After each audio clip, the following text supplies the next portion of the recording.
So, first time is for me.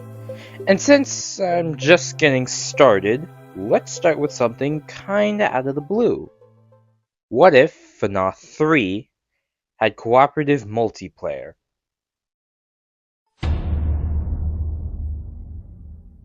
Now I know what you, the average FNAW fan, is gonna say. Hold your spinal column. We have FNAF 4's multiplayer. Okay, first off, raise your damn hand. Second, no offense, really, none. But FNAF 4's multiplayer is, what one might say, shitty. And third, I personally do not like FNAF 4. FNAF 3 is much preferred, but that's my opinion, not yours. I'm sure one of you out there hates FNAF 3, but shut up. I'm simply talking hypothetical. If Entity 0 or Entity 00 wants to make its world a slightly better place, it would implement this imaginary situation. Now, I'm no game dev, but it's always agitated me that each character has a set path in this game. But for multiplayer to work, each character must be able to move at their own free will, meaning, RNG. And before you go out, start ranting about RNG sucks with Donkey Kong's imaginary coconuts, I'll let you know it's the only way. The permutations alone would make it too complicated to make, yet limited in play. And besides, in my opinion, actually makes it more fair. Now, before I explain anything, let me lay down a couple things. Standards. First, I'm going to assume that each and every one of you know each room's mechanic, and that means no phone calls will be taking place during the nights. I'll also have you know that the cellar is not allowed, but living room 4 is. Active characters' starting rooms are semi-random, with a requirement of having at least one room in between as a buffer. I also want to mention that I shall shamelessly plug in my own characters as placements for the two players, but most importantly, certain rooms' mechanics must be changed in order to have this mode function properly, but I'll mention that as I go. First things first, let's start out with the dibs. Both players decides on any room to hide in, and if your friend calls dibs on a room, suck it up, Buttercup, because you're moving to a different room. But I hear you. How in the heck is this co-op? Okay, because, well, first off, some rooms affect the whole house. And besides, there are daytime quest items, 2 of which are given to each player at the start of the game, and more or less are rewarded depending on the room that you complete. The goal is pretty simple. Survive 5 nights together, meaning that if one of you dies, you both lose. There is increased difficulty per night, but if certain rooms are hidden in, the difficulty may be tuned down a bit. I'm looking at you, living room 3, bedroom 2, and bathroom. Otherwise, it increases. Also, it should be known that, unlike Mario and Virus Luigi, every character you see in this game behaves the exact same. Next, an example. Because I know at least one of you out there is all, Okay. Let's say for night 1, Small Boy Circle decides to hide out in the kitchen, and Little Buddy Rectangle heads to the bedroom. They would both receive their 2 random starter items. Let's say a music box and power battery for Circle, and a mastery door handle and alarm for Rectangle. Let's also assume that Luigi and Wario are going to be the active characters for this night, with Wario starting out in the laundry and Luigi in living room 3. But remember, their movements are completely random, heading to anywhere in the house. Heck, they might get lost in the playroom for all we know. Or Wario heads to living room 2 and Luigi bails to the living room. Anyway, both zombies are poised to get into the kitchen. They're immediately turned away by the oven. Then they decide, in air quotes, decide, that they want to get into the bedroom. The lamp stops them, funnily enough.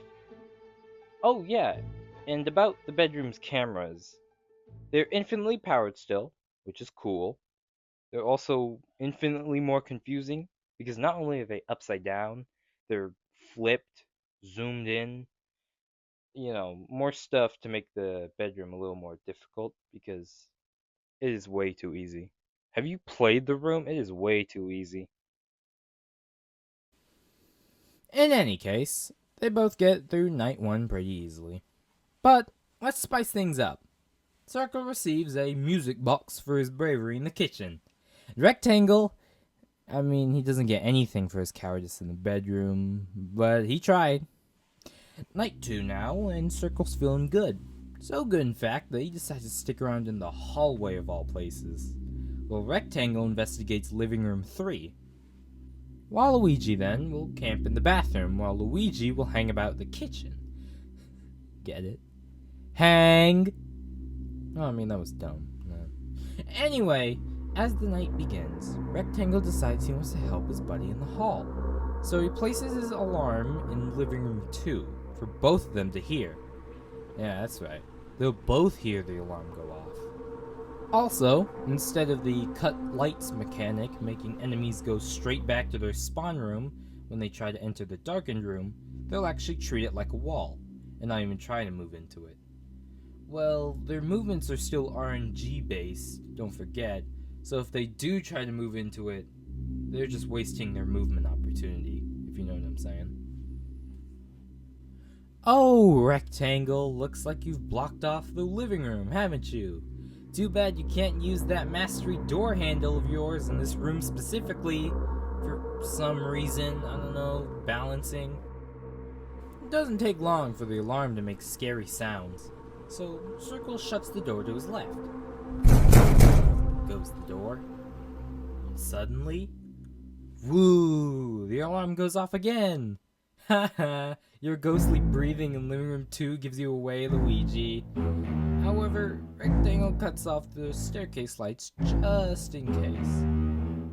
However, Luigi has other plans, like chill in the bedroom. So does Waluigi, who somehow managed to sneak into the laundry without anyone noticing. Huh. Circle realizes that he's dead meat with Luigi camping up top and Waluigi sneaking in from behind. So he decides to just keep the left door shut. However, in an attempt to save him, Rectangle cuts off the living room 2 light instead. But we all know what may happen next. Waluigi quickly disappears from the laundry, and they both brace for impact. And all they hear is...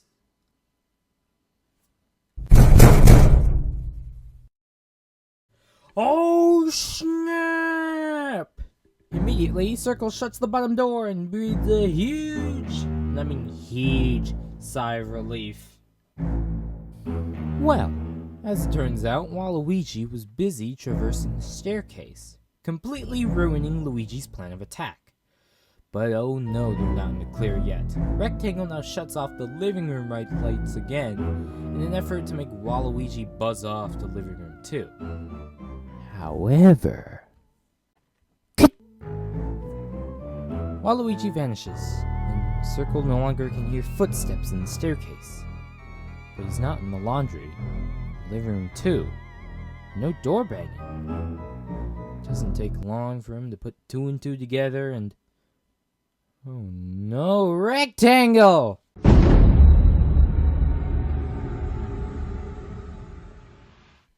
Now, everyone, settle down. Little buddy Rectangle ain't dead yet. He's having a staring contest with the tall man across the table for what seems like half a decade. Think about it. It's been 2 a.m. for legitimately forever, and 3 could not be any farther. Could not. Come on, you guys agree? Right?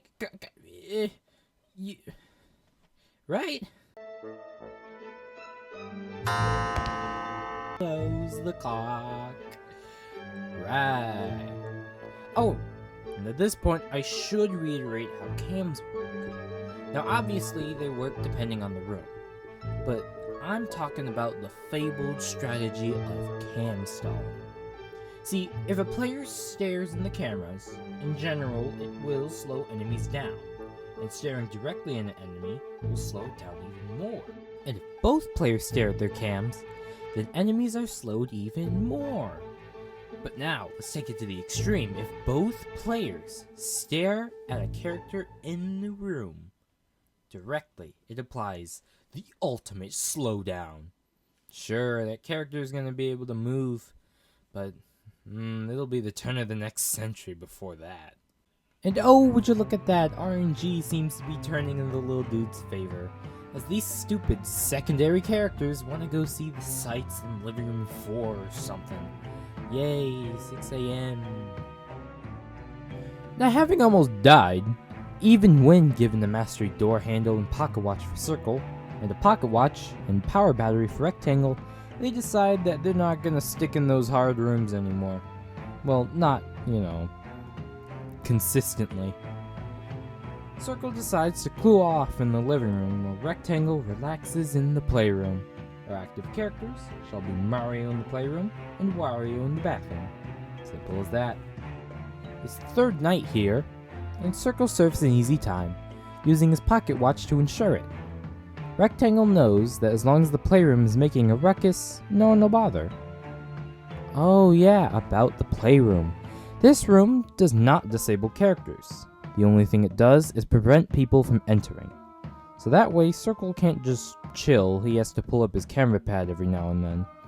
All it really does is make it to where if Wario tried to enter the playroom, he wouldn't be able to. Kinda like the cut lights mechanic I mentioned earlier. The night proceeds to finish without any hiccups. Circle gets nothing for being in the living room, while Rectangle gets a music box. Obviously.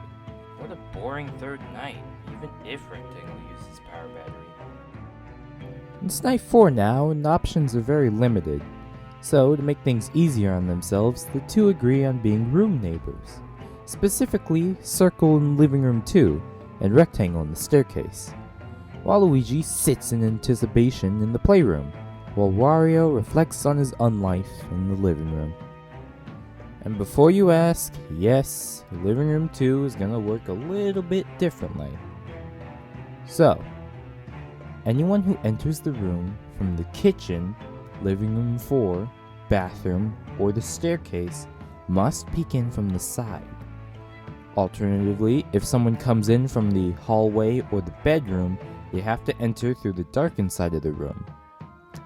Yeah, so instead of characters determining what they do in that room, it's where they enter from that decides that. But let's talk about a more important matter. What about the staircase? Well, the staircase all of a sudden is really easy in this situation, because with Living Room 2 preoccupied with a friendly, all you really gotta do is hold your hands up if anyone walks in from the hallway, Living Room 3, or the laundry. Yeah, you heard me, you don't have to stare at anyone in that blasted rooms downstairs. Though it would be appreciated if you could still help cam stall, find characters. Which is exactly what Rectangle does throughout the whole night, messaging his little buddy about the whereabouts of the Wario Bros. Thank you, extra pair of eyes and pocket watch. Sure, Wario might have almost caught Rectangle off guard by running off to Living Room 3, and Waluigi taking the long way to the bathroom. But that's just them. Woo! Night 4 down, and one more to go. This one should be easy. Circle stumbles upon the amazing Living Room 4, while Rectangle finds a weird machine in bedroom 2. Now the active guys are going to be Emma in Living Room 4, Virus Luigi in Living Room 4, Donkey Kong in bedroom 2, Ashley in the living room, and finally, Virus Ashley in the laundry. The thing about bedroom 2 is that when its static successfully scares a character from their current room, is that they'll find the shortest path to their starting location. Yeah, really, instead of RNG, they'll use pathfinding when moving backward, and eventually off the map. The night starts out smooth, cam stalling like any other night, but this one would prove to be a challenge.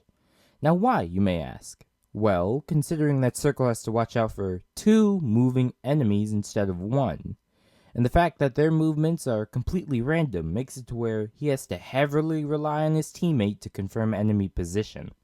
But that's also a problem too, considering that Rectangle literally only has 1 defense in this room, and that this room, specifically this room, makes people hallucinate. I guess it was never those stupid little pills after all.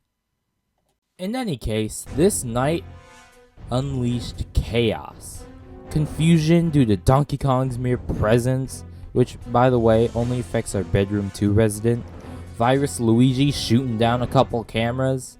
But Virus Luigi is worse because A, he can only be stopped by the one in living room 4, and B, it affects both players. Oh, and side note, he'll still kill the one in fourth living room. Only that one. Okay. Throw Emma into the equation, and suddenly, mastery door handles getting tossed around, music boxes put into overdrive. Practically every item they had just get mixed in for the sake of survival. But it really wasn't Rectangle who was actively endangered, considering he just had to make sure that hallway was empty. It was really Circle, who not only had to keep Virus Luigi from destroying that hallway camera, or any camera from that matter, but he had to go trigger happy with Emma and that light switch. But somehow, against all odds, they managed to pull through. It was as if they just beat the hallway in all-out mode. But alas, it is done. Yeah! Shut up, man! Although you might be thinking, wait a bear hugging second, what about the laundry and the bathroom? There's still options, right? Well, yes. But if you've been paying attention this whole time, you'd know that only 5 nights needed to be survived in this mode. This made-up mode. Also, and if they were hidden in, they'd be the exact same rooms. Okay? Maybe the laundry has to deal with one less character, much like the hallway. But for all who cares, if the bathroom and laundry were hidden in, Mario would probably start in the bedroom and Luigi probably in the playroom, considering that they have to have a 1-room buffer between them and a player. And the washing machine would, much like the playroom, only prevent Mario from entering, not stop his movements. And while we're here, let's also talk about an impossible situation of character placement. If someone were to hide in the kitchen and their friend would reside in the hallway, where would characters begin their movement? Well, I'd say we gotta prioritize keeping enemies away from rooms where players have no defense if an enemy were to enter. The hallway, bedroom 2, staircase, laundry, and living room 4 are some examples. So back in that scenario, characters would have to start in the bathroom, living room 4, and living room in order to give the hallway residents some breathing room and time to react. Of course, none of this is gonna be perfect, but I could always clarify anything. You know, if you feel like something is too obscure or something needs elaborating, you could always comment on what, and I'll try to go into detail. Even then, this really is just a hypothetical mode. There's no one actually crazy enough to mod or update the game to where all this is possible. Right?